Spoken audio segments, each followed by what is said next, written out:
all adhesion contracts. And in each one of those you give up another piece of your rights.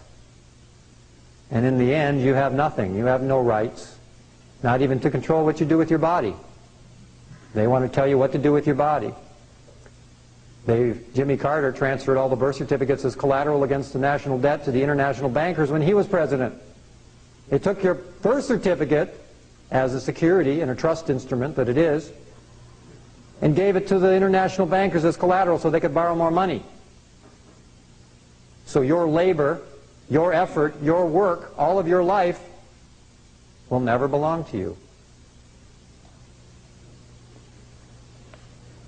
And so, these are the paramount distinctions of citizenship between the sovereign state citizen and the United States citizen. The United States citizen is a legal fiction, a subject of a corporation, subject to all the laws and rules and regulations and acts of Congresses and executive orders, and to the debt. However unpayable it is, you're subject to it. It's an unpayable debt. Can't be paid. All the lip service about balancing the budget, it cannot be paid. It is unsustainable. There was never any provision in the Federal Reserve Act for ever paying the principal. Ever. It was a very well-conceived plan to not only take the sovereignty from the people, but to take all their property as well. And we consented.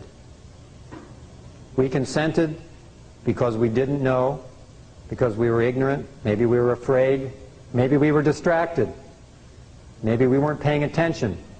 Maybe we weren't being ever vigilant. Maybe we weren't watching. And so, now that we know what has occurred, we can now take steps to remedy that. We can take steps to reclaim our sovereign citizenship.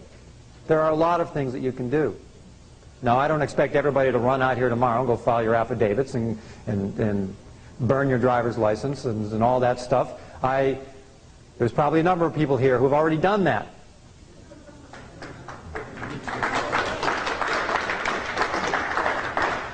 But maybe for those of you who are new to some of this, maybe it'll be the first step on a road and a path back to freedom and back to sovereignty and back to restoring the constitutional republic that we have. Because we don't have a constitutional republic unless they're sovereign citizens. You don't have Second Amendment rights to bear arms unless you're a sovereign citizen. Because there is no Second Amendment unless you're a sovereign citizen by law. None of the amendments apply unless you're a sovereign citizen. Now, whether you become a sovereign state citizen of a particular state, the state citizenship movement is about picking and choosing one of the several states and working within the legal structure of that state in which provisions are there to recognize the common law citizens of California or Oregon. Even in the Motor Vehicle Code, Section 290, the common law, the property of common law citizens are exempt from the Motor Vehicle Code. They had to build in these distinctions in the law.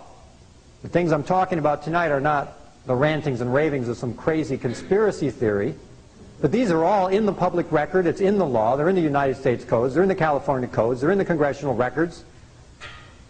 They're in the treaties. They're there to be seen. It's just that not too many people actually read those things, and they don't make it real easy to find. And so unless you enjoy doing that kind of research and poring over the old law books, you might not find these things. But fortunately, there are a lot of people out there who enjoy doing that and have enjoyed it for quite some time.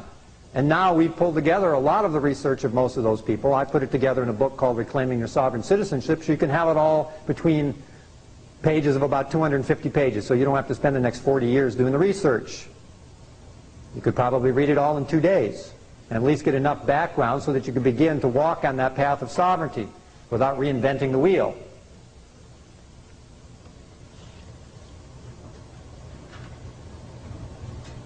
So we need to reclaim our sovereign citizenship in order to get our country back. And the state citizenship movement is one of the approaches where you choose one of the states.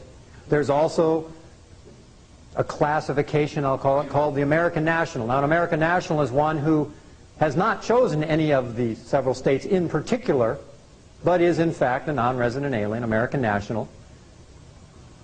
On the USA passport applications, you will notice on the back that the USA passport is for both American nationals and United States citizens. The American national is the non-resident alien, or the state citizen, or the American national, the free sovereign person, people that they're talking about. And you don't need a Social Security number to get a passport. You don't even need a birth certificate if you have other hospital certifications or affidavits of live birth in lieu of your birth certificate. You can still get a USA passport, which is a legitimate function of the national government still. It's a United States of America passport, not a federal United States passport.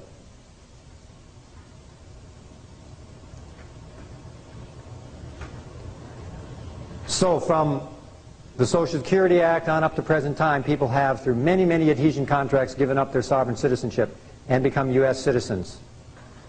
And in order to reclaim your sovereign citizenship, the first thing that you need to do is to revoke all the contracts you've entered into with the government whereby you have revoked your rights, your citizenship, etc.